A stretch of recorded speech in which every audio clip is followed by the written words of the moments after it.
Hey everyone, it's Michael, and today I kind of wanted to jump back in and read a Slappy book, just because I haven't talked about Slappy in a while, aside from a little cameo reference thing here or there in some of my videos. But today I wanted to talk about a particular book. It has to tie into the 2015 Goosebumps movie that came out. It is Goosebumps, Slappy's Revenge, Twisted Tricks from the World's Smartest Dummy. This is a big book. This is not the size of a regular Goosebumps book. This is a big book.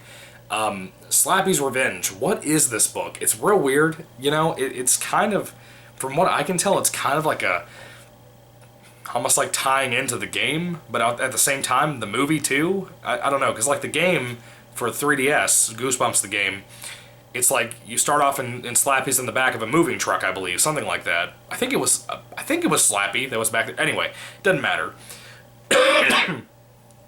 Slappy's Revenge. This book it's fine for what it is. It's more of like a kid's jokey type thing. The whole book is narrated by Slappy. Oh, by the way, this is not written by Aurel Stein. This is written by Jason Heller, which I think he did a good job. The whole book is written as if Slappy is talking directly to you. It's engaging. It has kids and readers in general playing games and reading quizzes and stuff. You're trying to get on the team called the Trick Club. Yeah, Trick. As in trick or treat. Trick Club. And what is it supposed to be a parody of? Fight Club. Yeah. The first rule to Trick Club is to not talk about Trick Club. That's literally what it says in the book itself. This book is just a big parody of a lot of different things, and I enjoyed it. I thought it was fun. It was fine for what it is, and that's why the rating might seem a little bit too high for what it is, though. I think it's suitable. This is not a novel, and that's what it's kind of advertised as, which kind of irritated me. Not so much on the book itself, but when I've talked to people, they're like, yeah, I read the Slappy's Revenge novel, and then it's not a novel. It's just sort of like an adventure thing that kind of talks about the movie a little bit, but kind of is its own parody type thing, like a Mad TV, Mad Book magazine type of thing, you know? So, like I said, you have the Trick Club thing, which I actually thought was very humorous. Yeah, some other stuff here. You know, one of the things I've always hated from Goosebumps was in the first Horrorland book. It was called Revenge of the Living Dummy.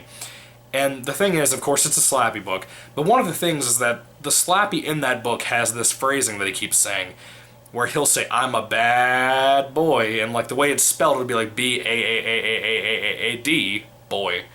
And it gets real annoying real quick. I just don't like that. I've always thought that was really irritating when I read Revenge of the Living Dummy. As good as Revenge of the Living Dummy was, as good as that particular book was, that part was always irritating to me as I read it. It kind of grates my nerves a little bit when I think about it. But anyway, the only thing, though, this book has that. It's called Agents of Bad, which is supposed to be a reference to Agents of S.H.I.E.L.D., the TV show that ties in with the MCU Marvel movies, Disney MCU, whatever you want to call it. Which it was fine. It wasn't like a parody of like Iron Man or anything like that. It was just the title was like that. The book has like workout routines of how to be like a minion to Slappy or a slave. They don't call it slave. I noticed that. I don't think they ever called it a slave to Slappy. I know for sure they called him the master, or he himself would write that he is the master of you. But they never would call you a slave. They'd never have a Slappy calling you a slave. I'm assuming it's because of the political climate, how everybody's still arguing over slavery, even though it's been abolished in America forever now. I don't know. It's real dumb. I think it's a dumb political thing. I just feel like it's probably that. But even so, Slappy here was so humorous. I really had a good time reading that. I think Jason Heller hit that right on the head, the way his language is, because it's the kind of thing, you could read this in your head with either Slappy's TV voice from the TV adaptation show, or you could imagine this as the Jack Black voice, or even the guy that plays him on Haunted Halloween that was supposed to play him in the original Jack Black 2015 movie. It works either way. I think the personality is exactly what those two sound like. And that just goes to show how great both of those sources did adapting Slappy from the books to the TV show and the movie, because they all sound the same to me. They all feel like the same person, the same character. This book did a great job with that too. Again, Jason, good job with that, man. Let's see, there was some other stuff. There was like a pop quiz in here to tell you which monster from the film you were, but you couldn't be Slappy. I guess because Slappy's reading the book to you. I got the Abominable Snowman of Pasadena. I don't know. It's kind of a dumb test. It'll tell you, like, if you got the majority of your answers as A or B or C or D or E or whatever, then that's what monster you are. It was really weird. I only had like 2 answers I got a D on. Aurel. And then at the end of the book, it has like riddles and stuff. There's also a portion of the book that has like character bios, like their weaknesses, their strengths, the characters from the film. The main four, you have Zach, you have Hannah, you have Champ, and you have Aurel Stein, himself, the Jack Black played. And that was kind of fun, and I also like how Slappy throughout the book would keep picking and making little comments about Aurel Stein, calling him Papa. And one thing that, I don't think we had this in the film, I don't remember if it's in the film, but apparently Aurel Stein hates Slappy calling him Papa, and Slappy does it just to spite him, and I love that. That's so funny and such a Slappy move. If we ever had Aurel Stein and Slappy in the same book, or the movie in this case, and in this book too, it's a universe with this book, to have them together, that was such a unique choice, and it was really funny. It just worked for me throughout the entire book. Like I said, the humor is really good here. One of my favorite things in the book was Slappy's favorite TV shows, and they would like parody shows like, what were some of them? I'm going to open it up right now. The Avengers, for example, was mentioned in here, but it was called like the Avengerks. You know, like, it was pretty cool. By the way, you had the picture of the haunted mask, because she was in the film for like 0.2 seconds. You know, so I just thought I'd show that to you in case you didn't want to spend the money on the book. But yeah, the Haunted Mask, not so much, I don't know if it's Carly Beth. It kind of looks like Carly Beth, a little bit from the old movie. The mask looks a lot like the Carly Beth mask from the TV show. But yeah, she was in the movie, just in case you were curious about that. Where is Slappy's favorite movies? Come on. Oh, here we are. Slappy's favorite TV shows. I'll name off a couple of them. Adventure Slime, Dancing with the Sharks, Dora the Destroyer, Mighty Borin Power Rangers. Yeah. Sesame Shriek, Slappy's Agents of Bad, which once again is making fun of Agents of S.H.I.E.L.D. Sponge Brain Scare Pants. Yeah, and I'll name off my favorite of all of them, the Powerpuff Ghouls. Yeah. Some of his favorite movies, The Anger Games, Frying Nemo. That was funny. I enjoyed that. Scary Potter and the Goblin of Fire, How to Train Your Dracula, Man of Squeal is my favorite because I love Man of Steel. It's such a good movie. I love Man of Steel. I love Batman vs. Superman too, and nobody loves those either. Yeah, this had all kinds of... It had at one point like a recipe, or no, it was like Slappy's favorite food or something. Like it was stuff like broccoli and scream sauce or something, you know, stuff like that, just like weird names, like mockery names, kind of like they did with the movies and the TV shows of food, and that was kind of interesting too. It was a creative book. It's very colorful. I love how you can open up the books and have these really colorful tie-dye looking pages with some colored art and colored photos from the film and stuff. Yeah, here's a cast photo of all these guys, not by themselves after the film was already released or anything, but you know, during the actual movie itself.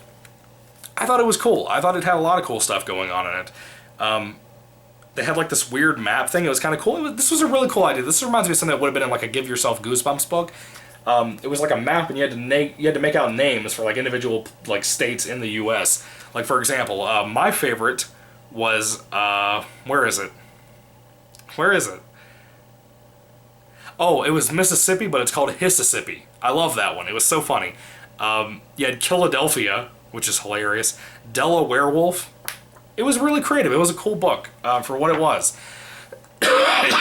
Now, the only thing with this book, as fun as it was, to me it was not as engaging or as involving you mentally as like the Give Yourself Goosebumps books, where they're like a choose-your-own-adventure book, if you're not familiar with that. I don't know, a lot of people don't seem to know the Give Yourself Goosebumps exist, at least people that I talk to. In real life. Like, people know Night of the Living Dummy, they know Monster Blood, they don't know any of the Give Yourself Goosebumps stuff, which kind of surprises me.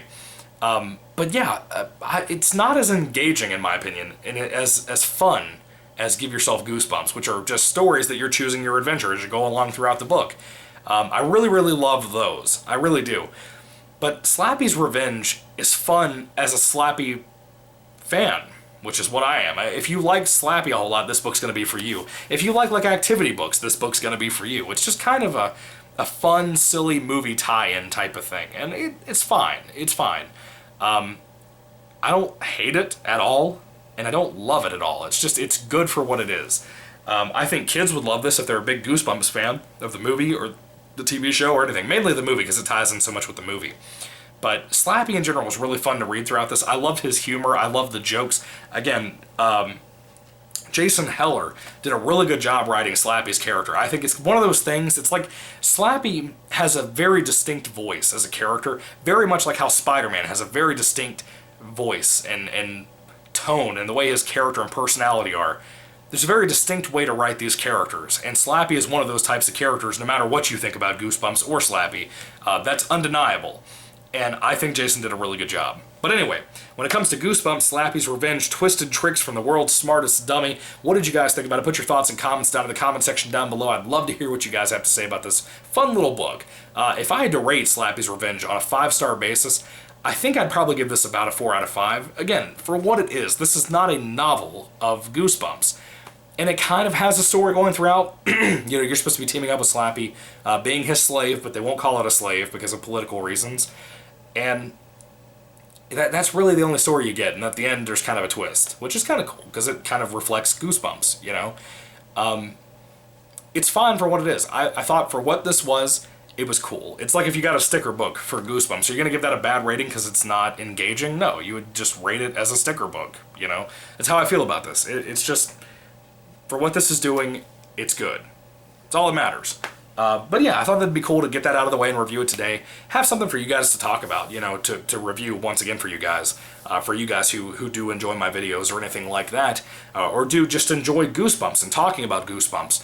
But anyway, thank you guys so much for watching. May the Lord Jesus Christ bless you guys today. Again, 4 out of 5 stars for me. Thank you so much. God bless you today, and goodbye.